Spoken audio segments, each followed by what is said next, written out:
Welcome to Learn with Exent. This is Matt, the head of investments, and this is episode 1, where we will be talking about the Sharpe ratio, a number that is misused by almost everyone, yet is being one of the most useful single number in finance. Okay, but the majority of people does not calculate it correctly or does not approach it correctly. So let's dive deep into what Sharpe means.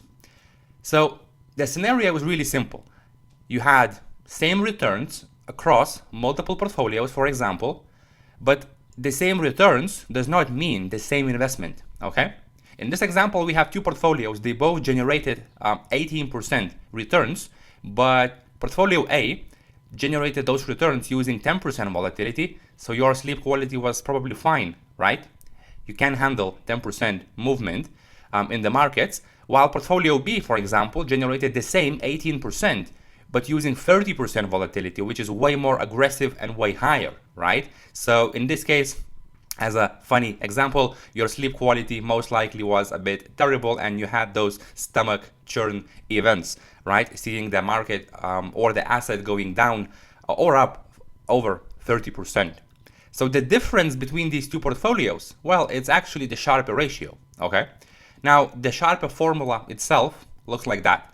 It is combined out of 3 things, and let's go deeper into each of it. So the first number is your portfolio return, okay? So what you actually earned over the selected time period. This could be last 12 months, this could be last 3 years, 5 years, doesn't matter. It's basically the selected window. Then you have the risk-free rate. So what cash would have earned? In other words, what is the return you could have earned doing absolutely nothing? So basically, when you approach a shorter term calculations, you will use, in most cases, 3 months a treasury bill yield, which is around 4% today, or for a longer term calculations like CAPM, etc., you will use a risk-free rate as a 10 years government yield. In this case, for a shorter term perspective calculation, we will use 3 months a treasury bill. And then lastly is the volatility, how much it bounced around. So this is the annualized standard deviation, aka volatility of returns. Or in a simple human language, Sharpe ratio, and this formula basically means the extra return per 1 unit of that stomach churn events. Okay, when you see that market is doing something aggressively, going down or up, you are like, oh my god, what's happening, right? You refresh the broker page and you see numbers changing really fast. That creates a little bit of, funny feeling in your stomach, at least for the majority of retail traders anyway. So those kind of events is actually and can be determined by the Sharpe ratio. A very good real world analogy to understand Sharpe even better is, imagine Sharpe ratio as a miles per gallon. You have 2 cars, you have the same trip, right? The same distance driven, but different efficiency. So car A, for example, with the Sharpe of 1.4 is really efficient and it takes 3 gallons per mile, for example. Or you have car B with Sharpe of 0.47, which takes 12 gallons. So this is wasteful, right? Even though both portfolios and both cars in this example had the same outcome, 18% returns or the same distance covered, but efficiency was different, right? So let's take a look at a bit of a deeper math for those 2 portfolio examples. So portfolio A, 18% return, 10% volatility, risk-free rate is at 4%, assuming this gives a Sharpe ratio for portfolio A of 1.4. While the portfolio B, with the same returns but 30% volatility, same risk-free rate of course, gives you a Sharpe of 0.47. So which one is a better investment? Okay, as you can see, A and B, 1.4 versus 0.47. So the portfolio A is 3 times more efficient at converting the risk into the return. Okay, you are getting a better risk-adjusted return using portfolio A. So there is no point into holding assets within a portfolio B because the end result will be the same, but because of the volatility, you will get less quality sleep, more stomach churn events, which in math translates to less attractive Sharpe ratio. So your risk is not compensated that well. And in this case, just a quick demo where we can plug in our own numbers. So we can play around and see, for example, the portfolio return. Let's say something really good happened. Maybe you had some tech AI driven stocks. So you generated 57% return.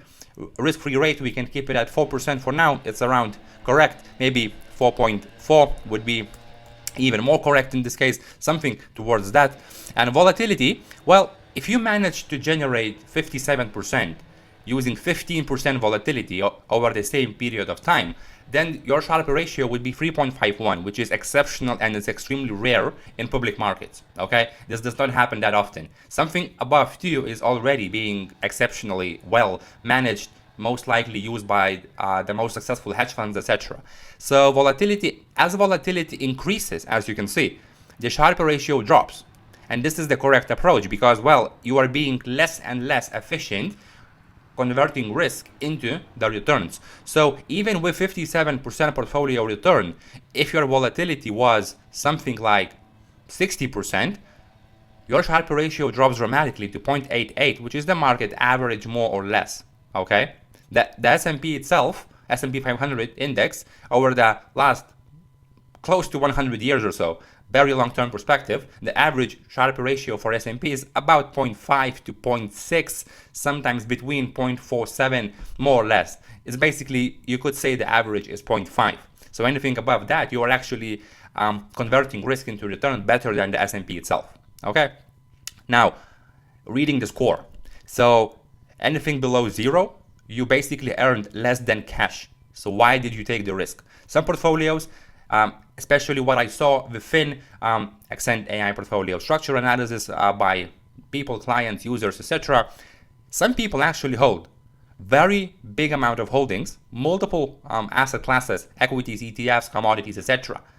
But the Sharpe ratio over the 3 years period is very close to 0 or even negative, which means that all of those holdings, everything they did, waiting it out, buying, selling, and basically holding their portfolio together, generated less returns than doing absolutely nothing and just investing in a treasury bills, the yield on cash, right? So this is a very good score to see, are you compensated well for the amount of risk you are taking? Something between 0 to 0.5 is a poor Sharpe ratio. You are not being paid for the risk. 0 to 0.5 is still pretty close to risk-free ratios, okay? Which means that it's probably better to simply hold treasury bills, bonds, or something like that, right? And earn on that from yield doing pretty much nothing. Sharpe ratio of 0.5 to 1 is the average. Most retail portfolios will live within 0.5 to 1. Or over a shorter term horizon, 6 months, 1 year, in most cases, Sharpe ratios will be higher if the market performed well, but you should look at a longer term perspective, 3 years to 5 years, and in most cases, the average retail portfolio will be around 0.5 to 1. 1 to 2 is really good to excellent. Anything above 1 is good, and anything above 2 is exceptionally good.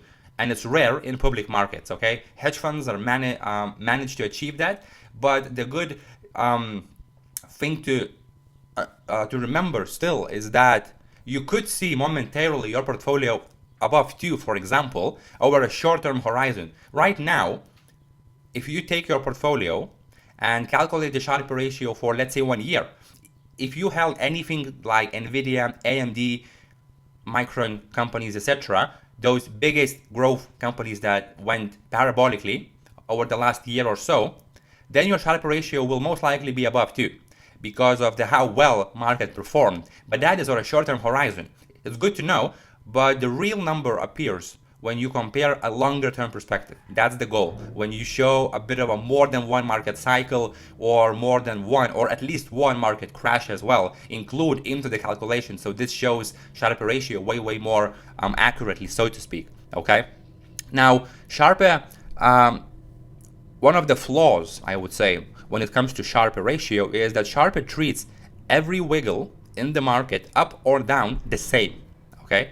So here is the example, the portfolio over time, trending up, right? So the chart itself is moving nicely up a bit of down, up again. So essentially is the upwards moving portfolio, right? To Sharpe, every jump away from the trend line, so a trend line is the average of the whole portfolio move, every jump from the trend line counts as risk, the good ones and the bad ones, okay? So assuming this is a portfolio with Sharpe of 1, okay, so it's a good Sharpe balance. As you can see, when you have the standard deviations from the average above or below, so for example, here we have 15.5% above the trend line, the average of portfolio. Here you have 12% pretty much below. Both upside and downside is counted as risk for Sharpe ratio. So the good the green one, portfolio short above the trend, so you are in a nice profits, but Sharpe calls this volatility, which is correct, but the same happens to the bad wiggle. The portfolio dropped below the trend, so you were in a loss or a drawdown, so to speak, and the Sharpe calls this the same thing. So this is the first flaw.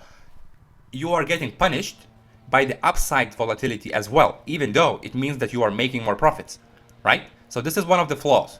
Then you have the second one, and it's more like the hidden one, okay? The Sharpe assumes that the markets are well behaved, okay?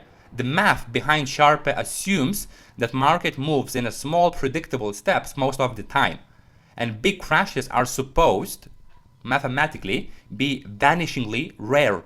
In the real world, they happen far more often than the math predicts. So, number one, the crashes are not that rare. The math says that a day like October 1987 should happen about once in a trillion years, but it happened 39 years ago. The 2008 crash, 2020 crash, a 2022 sell-off, the once-in-generation events keep showing up every few years, while the math says that, well, such deviations from the averages should happen extremely rare. Number two, a great Sharpe can hide a disaster. Some strategies look brilliant for years by collecting small wins and then lose everything on a single bad day. So the Sharpe number doesn't see the bad day coming, it only sees the calm years, right? Because it takes all of the historical returns, all of the volatility that happened within the period, and if you have like frequent small wins, always slowly trailing up, well, you are being compensated for the risk. You have low volatility, frequent wins, so your Sharpe ratio will be great. But then one single bad event, one big deviation from the average will destroy the ratio and the portfolio itself. Number three, long-term capital management. So run by the two Nobel Prize laureates, the numbers looked spectacular, okay? But the fund itself that was managed by those two people collapsed in weeks during the 1998 Russian crisis. So the Sharpe was correct, it was exceptionally well, the returns were really high, but it just measured the wrong thing. So, three things to do, okay? Now, to understand your portfolio, your Sharpe ratio. Number one, action one, I would say. Know your own Sharpe ratio. Not the headline return that your broker shows you, but the risk-adjusted version. If you see that you made 27% on your broker's account, like Interactive Brokers, Fidelity, doesn't matter, right? It's fine, you made the returns, but what was the cost of making this return? Are you paid well? Are you compensated well for the risk you are taking? That's the core question, okay? The first one. Because most platforms hide it. You will not see your Sharpe ratio that easily across the brokerages, okay? Once you see the real number, you cannot unsee it. Then you start looking at your portfolio slightly differently, okay? You are like, okay, so even though I'm making this great return, I'm not sure if it makes sense. Maybe I should pair it with, something else. Because the Sharpe ratio, you may actually find out that yes, you're making money, but your Sharpe ratio is 0.3 or 0.4, meaning that, well, you are not compensated for the risk. Action 2 is to pair the Sharpe ratio with the Sortino ratio, okay? Which is a very simple, similar stuff. Sortino ratio is, we can call it a smarter cousin of Sharpe ratio. It's the same formula with one simple fix. Sortino ratio only counts the downward moves as risk. So basically it takes downside volatility. When I showed you on chart previously, if your portfolio went up and above the trend line, the average, so you had standard deviations for the upside, then it's fine. It's profits and it should not be penalized. While if it went down, okay, drawdowns and negative volatility, so to speak, only that counts as risk for the Sortino ratio. So if your Sharpe ratio, for example, is 1 and your Sortino ratio is 1.8, your portfolio is bumpy mostly on the way up. So that's good news. But the Sharpe will not tell you that. You have to pair this with different financial metrics. You also have the Kalmar ratio, etc. Okay? And action free, probably the most important one when you understand your Sharpe or Sortino ratios, is to use the right benchmark. Okay? Because a Sharpe of 0.6 may sound bad until you learn that's roughly what the S&P 500 has delivered over the last decade. As I said, the S&P average is about 0.5 to 0.6, more or less. So if you get the result of 0.6 or 0.5 or 0.7 and you want to have a great Sharpe ratio above 1, without the context of the right benchmark, you will think that your portfolio is doing bad. But when you understand that the S&P itself is making 0.6 more or less on average over the last many years, then your 0.7 will sound way better, right? Or if your result was 0.4, for example, then you know that you have some homework to do. So your number is meaningless without the context, right? So you have to compare the number, Sharpe and Sortino ratios, against the right thing. So your own benchmark, so to speak. So just a quick recap, what we covered. Sharpe ratio, what it measures? It measures the excess return per unit of volatility / risk. Higher Sharpe equals more efficient use of risk. The formula, returns minus risk-free rate divided by volatility. Where it breaks, the flaws. It treats good volatility and bad volatility the same way, and it assumes that crashes are rarer than they actually are. But combining Sharpe with different other financial metrics will give you the better vision of your portfolio itself. So what to do? First of all, know your Sharpe, pair the Sharpe with Sortino, and compare against the right benchmark, okay? So you can do that, you can run your portfolio through the full system and understand everything in such a detail using the Exent system, where you actually, just by joining Exent AI, you will get your full portfolio structure analysis, your Sharpe, Sortino, risk-matched alpha, drawdown resilience, crash liability, tail risks, everything. Every metric we covered today, and many more, apply to your actual holdings. Also, daily market intel and Cambo score, the regime that is actually beating S&P by a lot, with all of the historical performance, all of the information, all of the strategies, everything is being shown transparently, okay? Then you have the radar, our own custom radar, where you can build quant-like presets, okay?